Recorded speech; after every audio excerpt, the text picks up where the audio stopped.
오늘 함께 보실 하나님의 말씀은 사무엘상 25장 36절로 41절까지의 말씀입니다.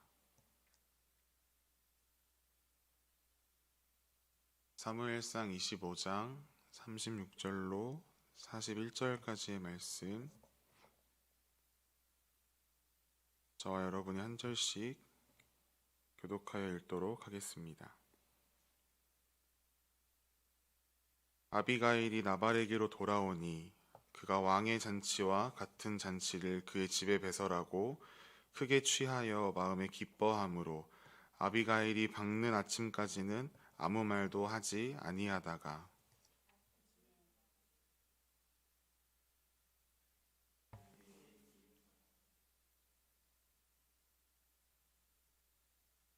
한 열흘 후에 여호와께서 나발을 치심에 그가 죽으니라.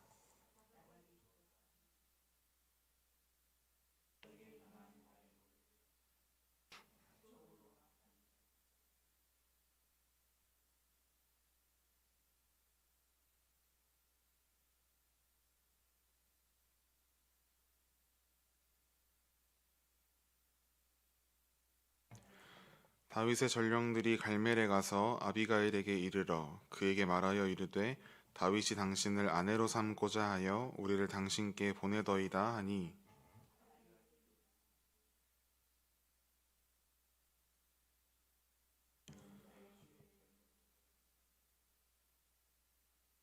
아멘. 갚아주시는 분은 따로 계십니다 라는 제목으로 말씀을 나누겠습니다.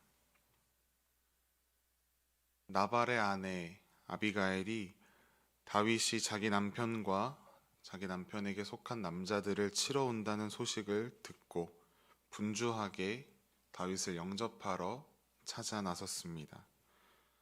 우연찮게 마주한 다윗과 아비가일. 아비가일은 곧바로 다윗을 설득합니다. 아비가일의 설득으로 인해 다윗의 분노는 사그라들고 다윗은 아비가일에게 평안히 가라 이야기합니다. 그렇게 오늘 본문에서 다윗의 말을 듣고 집으로 돌아온 아비가일. 그런데 그녀의 남편 나발은 집에서 큰 잔치를 벌이고 있었습니다.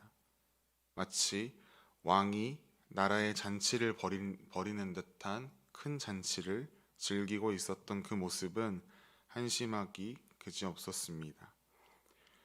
자기에게 은혜를 끼친 사람에게는 단 한 푼도 주지 않았던 사람이 자기 자신을 위하여는 한 나라의 왕처럼 잔치를 벌였으니 그 악을 하나님께서 벌하시지 않는다면 오히려 이상할 정도입니다. 아비가일은 앞으로 자신이 어떻게 될지도 모르면서 술에 취해 있는 그리고 기뻐하고 있는 나발을 그냥 둡니다.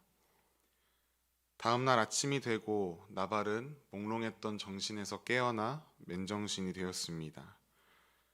그때 아비가일이 자신이 어제 있었던 일을 나발에게 모두 들려줍니다. 다윗이 군사를 이끌고 나발과 그에 속한 모든 남자를 죽이러 오고 있었다는 사실과 자신이 간청하여 다윗의 마음을 돌이켰다는 이야기. 그 이야기를 전해들은 나발은 완전히 삶의 의욕을 상실합니다. 그가 낙담하여 몸이 돌과 같이 굳어버렸습니다. 삶의 의욕을 잃어버린 것은 물론 판단과 의식까지도 무감각하게 되었습니다. 그 일이 있고 열흘 후에 여호와 하나님께서 나발을 심판하셨고 나발은 죽었습니다. 원문에서는 여호와께서 질병으로 사람을 치실 때 사용되는 단어로 표현되었습니다. 사무엘상 25장 29절에서 아비가일이 내 주의 원수들의 생명은 물매로 던지듯 여호와께서 그것을 던지시리이다 라고 고백했던 그 고백이 그대로 성취되었습니다. 만약 다윗이 나발에게 속한 모든 사람을 심판하고 쳤더라면 죄를 범하지 않은 사람까지 다 멸절되었을 것입니다. 그러나 하나님께서 지혜로운 아비가일을 통해 사전에 다윗의 손을 막으심으로써 악을 행한 나발만 자기의 악에 대한 벌을 받게 하셨습니다. 나발이 죽었다는 소식을 들은 다윗은 모욕을 친히 갚아주시고 다윗 자신의 손으로 악한 일을 하지 않게 하신 여호와 하나님을 찬양합니다. 우리가 삶을 살아가면서 꼭 해야 하는 일이 있습니다. 주어진 일을 빠짐없이 해내고 내가 어떤 일을 해야 하는지 아는 것 너무나 중요합니다. 그러나 그보다 더 중요한 것이 있다면 그것은 바로 우리가 하지 말아야 하는 일은 무엇인가 이에 대해서 아는 것입니다. 이 말을 신앙 안에서 이해한다면 우리가 해야 하는 일과 여호와 하나님께서 하시는 일을 우리는 잘 구분해야 한다라는 것입니다. 하나님께서 하시겠다 말씀하신 일이 있고 우리가 해야 하는 일이 있습니다. 하나님께서 당신 스스로 하시겠다고 말씀하신 대표적인 일이 바로 원수를 갚는 일입니다. 그 일은 우리에게 하라 말씀하지 않으셨습니다. 로마서 12장 19절에 너희가 친히 원수를 갚지 말고 하나님의 진노하심에 맡기라 기록되었으되 원수 갚는 것이 내게 있으니 내가 갚으리라 주께서 말씀하시니라 라고 기록되어 있습니다. 유베날이라는 사람이 이런 이야기를 했습니다. 복수는 비천한 마음에 비천한 즐거움이다. 당장 복수할 때는 즐겁고 행복할 수 있습니다. 그만큼 짜릿하고 통쾌할 수가 없습니다. 하지만 그것은 비천한 즐거움뿐입니다. 거기에 영혼의 만족, 내 영혼의 기쁨은 존재하지 않습니다. 원수 갚는 것은 철저히 하나님께서 하실 일입니다. 하나님께서 적당한 때와 적당한 방법으로 악인에게 벌하십니다. 그렇다면 우리는 무엇을 해야 하겠습니까? 예수님께서 우리에게 가르치신 것이 과연 무엇입니까? 마태복음 5장 44절에 예수님께서 우리에게 말씀하셨습니다. 너희 원수를 사랑하며 너희를 핍박하는 자를 위해 기도하라. 물론 이것이 생각처럼 쉬운 일은 아닙니다. 우리의 성정으로는 도저히 불가능해 보입니다.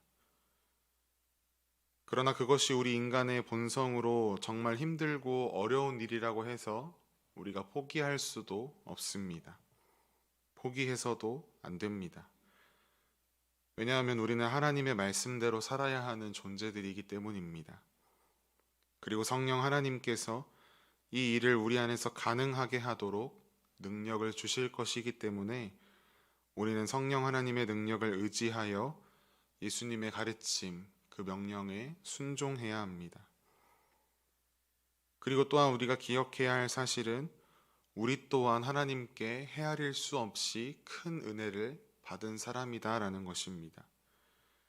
예수 그리스도께서 죄인된 우리를 위해 십자가에서 죽으셨습니다. 하나님과 원수되어 멀어졌을 때 우리를 위해 십자가에서 죽으셨습니다.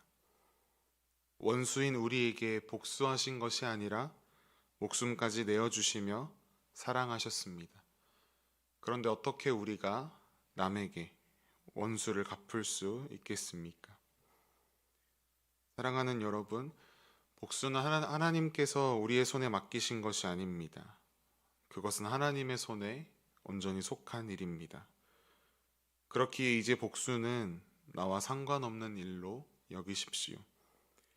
억울함이 있다면 하나님께 털어놓고 위로를 구하셔서 하나님께서 친히 우리에게 위로하시는 그 위로로 위로받고 원수를 용서하십시오.